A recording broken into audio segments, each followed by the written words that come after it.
사람 사이에서 가장 곤란한 순간이 언제인지 아십니까? 바로 누군가가 슬쩍 그러나 분명하게 나를 깎아내리는 말을 던졌을 때입니다. 그 한마디가 마음속 깊이 스며들어 하루를 무너뜨릴 때도 있지요. 대부분의 사람들은 씁쓸한 미소로 넘기거나 속으로 참거나 혹은 순간 화가 치밀어 말싸움을 벌이기도 합니다. 하지만 그런 반응이야말로 상대가 가장 바라는 그림입니다. 이병철은 생전에 이렇게 말했습니다. 독한 말은 받는 사람이 있을 때만 독이 된다. 삼성 상해 시절 대구 시장터에서부터 수원 공장의 바쁜 공정사이까지 수많은 사람을 지켜보며 그는 한 가지 사실을 깨달았습니다. 누군가의 비꼬는 말, 질투에서 나온 독 같은 말은 받아들일 때만 힘을 갖는다는 것입니다. 독한 말은 마치 누군가 억지로 건넨 독사과와도 같습니다. 받아먹지 않으면 독은 그 사람 손에 남아버립니다. 상대가 원하는 건 우리가 상처받는 얼굴, 당황한 표정 혹은 억울한 반응입니다. 그 반응 하나로 그 사람은 아, 통했구나 하고 속으로 쾌감을 얻습니다. 그러니 우리가 그 독을 받아들이지 않으면 어떻게 될까요? 상대는 자신이 던진 독과 마주하게 될 뿐입니다. 이 영상에서는 이병철 회장이 생전에 현장에서 직접 목격하며 깨달은 상대의 혀를 스스로 꺾어버리게 만드는 말 한마디, 딱 세 가지를 이야기하려 합니다. 억센 말도 필요 없습니다. 싸울 필요도 없습니다. 단 세 문장만으로 상대가 더는 아무 말도 이어가지 못하게 만드는 방법입니다. 지금 당신이 인간관계에서 겪고 있는 불편함, 억울함, 갑작스러운 비아냥, 그 모든 상황을 단숨에 무너뜨릴 실질적인 방법이 여기 담겨 있습니다. 혹시 지금 당신 마음속에 떠오르는 그 사람이 있나요? 그렇다면 이 영상의 내용은 더더욱 놓치면 안 됩니다. 본격적으로 들어가기 전에 영상이 도움되신다면 구독과 좋아요는 큰 힘이 됩니다. 이제 시작해 볼까요? 사람들이 가장 자주 실수하는 순간이 있습니다. 누군가가 비꼬는 말을 던졌을 때 우리는 본능적으로 상처받은 표정을 짓거나 애써 웃어 넘기거나 아니면 순간적으로 발끈해버리곤 합니다. 그러나 이병철은 생전에 이렇게 말했습니다. 상대의 독한 말에 감정을 실어 반응하는 순간 이미 성패는 갈린다. 그래서 첫 번째 방법은 바로 이렇게 말하는 것입니다. 어떤 뜻이십니까? 이 한마디는 단순한 질문이 아닙니다. 감정도 억울함도 없는 완전한 무표정, 딱 그 상태에서 어떤 뜻이십니까? 라고 질문하면 상대의 의도 전체가 무너져 내리게 됩니다. 왜냐하면 비아냥을 던지는 사람들은 항상 공통적인 심리를 갖고 있기 때문입니다. 그들은 결코 즉흥적으로 독을 뿌리는 것이 아닙니다. 이 말을 하면 저 사람은 분명히 상처받겠지. 이 상황이라면 반응을 끌어낼 수 있겠지. 이렇게 계산하고 타이밍까지 재며 독사과를 준비합니다. 하지만 그들의 치명적 약점도 있지요. 바로 본인은 절대 악인으로 보이고 싶지 않다는 점입니다. 질투하고 있으면서도 남몰래 조롱하면서도 겉으로는 좋은 사람처럼 보이고 싶어 합니다.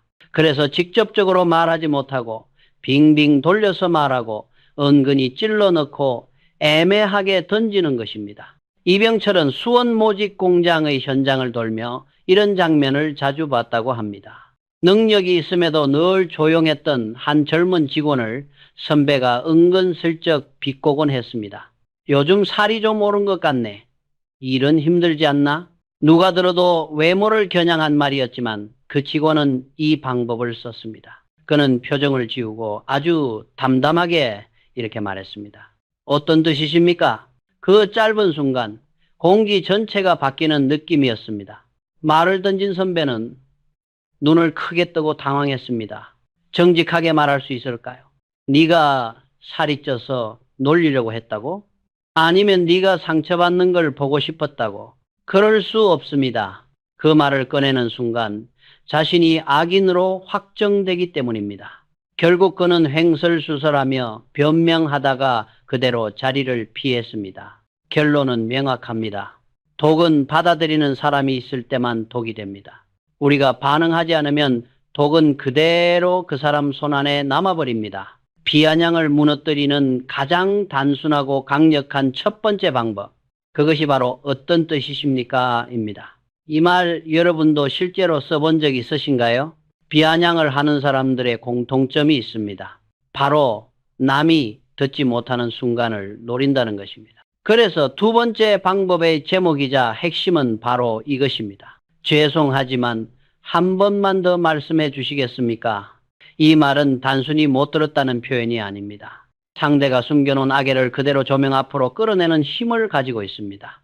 게다가 정중하게 예의 있는 목소리로 말할수록 상대는 더 크게 당황합니다. 왜냐하면 비아냥을 말하는 사람일수록 남에게 절대 못된 사람으로 보이고 싶어 하지 않기 때문입니다. 이병철은 삼성 상해 시절부터 직원들의 태도를 유심히 관찰했다고 합니다. 특히 경쟁심이 강한 사람 혹은 질투가 많은 사람은 사람들 틈에서는 웃으며 이야기하지만 둘만 남는 순간 작은 말로 상대를 찌르는 경우가 종종 있었다고 합니다.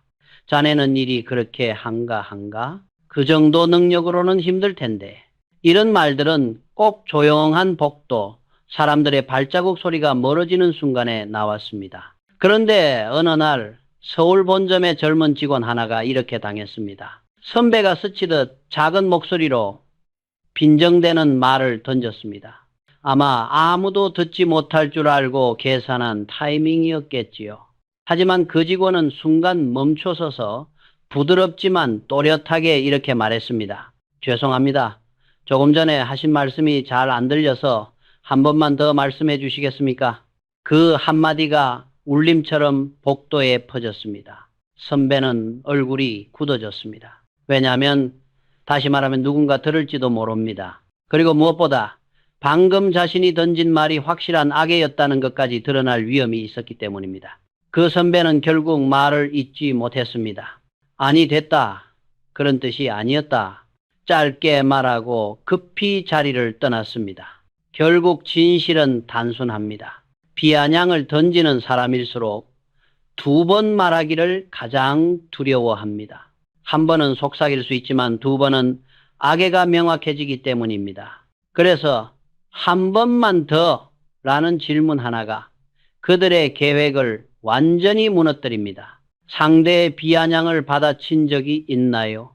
혹은 그 말을 다시 들려달라고 용기 내어 말해본 적이 있으신가요? 누군가가 던진 비아냥에 흔들리지 않는 사람, 그 공통점이 무엇인지 아십니까?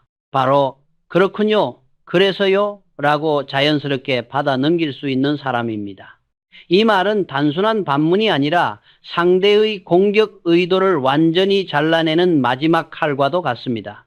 비아냥의 목적은 항상 같습니다. 상대가 상처받는 얼굴을 짓고 움찔하고 불편해하는 모습을 보고 싶어하는 것. 그러니 우리가 그 기대를 조금 더 채워주지 않으면 그 사람은 더 이상 어떤 말도 던지지 못합니다.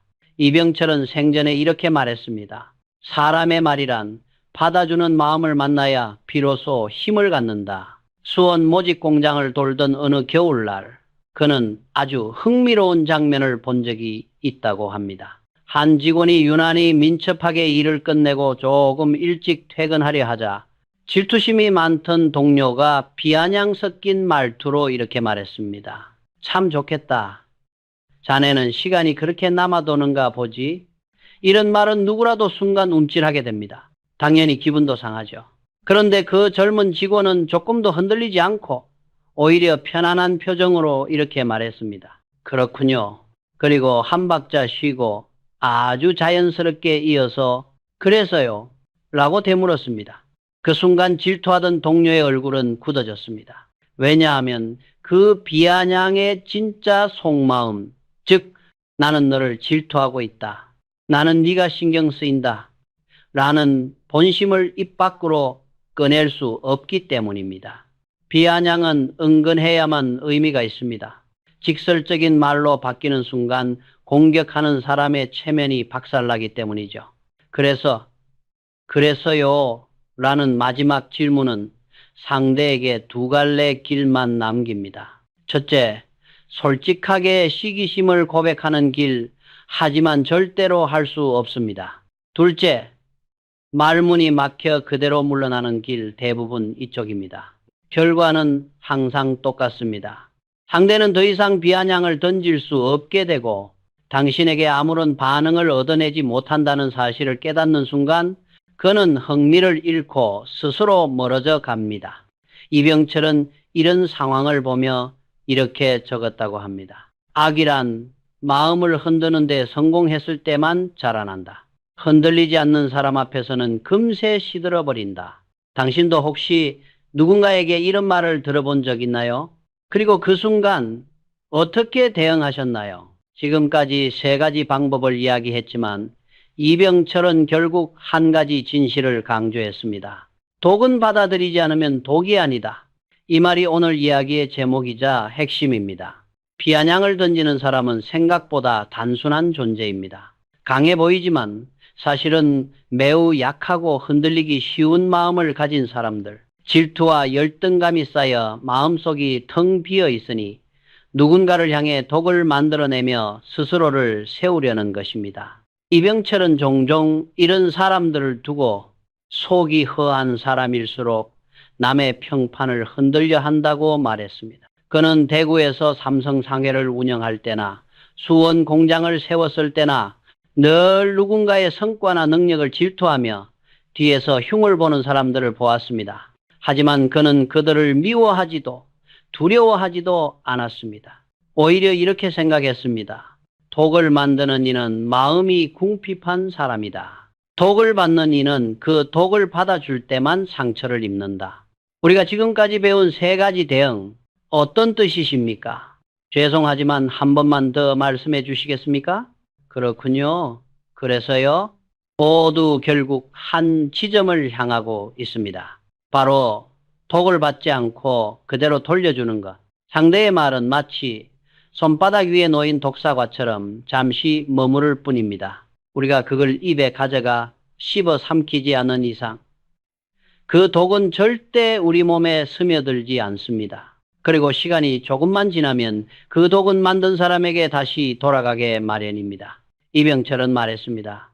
악에는 스스로 자란다. 받아주는 사람이 있을 때만. 그렇기 때문에 악에는 무시하면은 썩어 없어지고 받아들이면 마음속에서 자라나 우리의 평정을 갉아먹습니다. 우리가 상처받는 이유는 우리가 약해서가 아닙니다. 오히려 마음이 투명하고 선명하기 때문에 독이 쉽게 스며드는 것이지요. 하지만 이제는 그럴 필요가 없습니다. 당신은 이미 독을 돌려보내는 법을 알고 있습니다. 혹시 지금 떠오르는 사람이 있습니까? 그 사람이 던졌던 말, 그때 느꼈던 불편함, 이제는 그 모든 독을 더 이상 받을 이유가 없다는 사실 느껴지시나요? 지금까지 이야기한 세 가지 대응을 떠올려 보십시오. 어떤 뜻이십니까? 죄송하지만 한 번만 더 말씀해 주시겠습니까? 그렇군요. 그래서요, 이 모든 말의 목적은 단 하나입니다. 상대의 독을 절대 받지 않는 것. 이병철은 인생의 많은 국면에서 사람의 질투, 시기, 조롱을 지켜보았습니다. 대구에서 작은 상회를 운영하던 시절에도, 수원에서 공장을 세우며 수백 명의 직원을 이끌던 시절에도 늘 사람들 사이에서 독을 만드는 자들이 있었습니다. 그는 그런 사람들을 두고 조용히 이렇게 말하곤 했습니다. 남의 험담을 일삼는 자는 마음이 가난한 자다. 그들이 만든 독은 받아주는 마음이 없으면 스스로 주인을 찾아간다. 맞습니다. 비아냥을 던지는 사람은 마치 독을 만들어 돌아다니는 마녀와 같습니다. 안타깝고 불안하고 마음이 허하니 누군가를 향해 독을 던져야만 자신이 살아있는 것처럼 느끼는 사람들입니다. 하지만 우리는 백설공주처럼 순진하게 그 독삭과를 받아먹을 이유가 없습니다. 그냥 받지 않으면 됩니다. 받지 않으면 독은 그 자리에서 힘을 잃고 결국은 그 독을 만든 사람의 손으로 다시 돌아갑니다. 그리고 어떤 사람들은 정말 끈질기게 독을 던져오기도 합니다.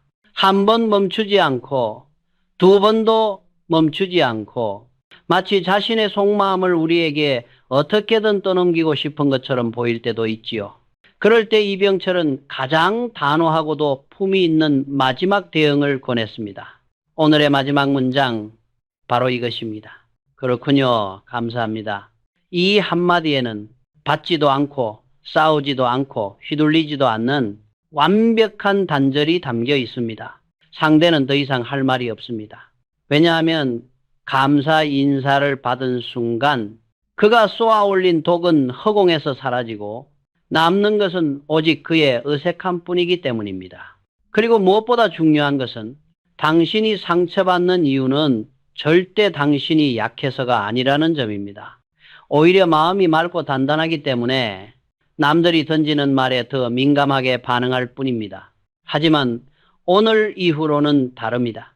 이제 당신은 독을 받지 않는 법을 압니다. 당신의 마음을 지키는 3가지 칼, 그리고 마지막 문장까지 배웠습니다.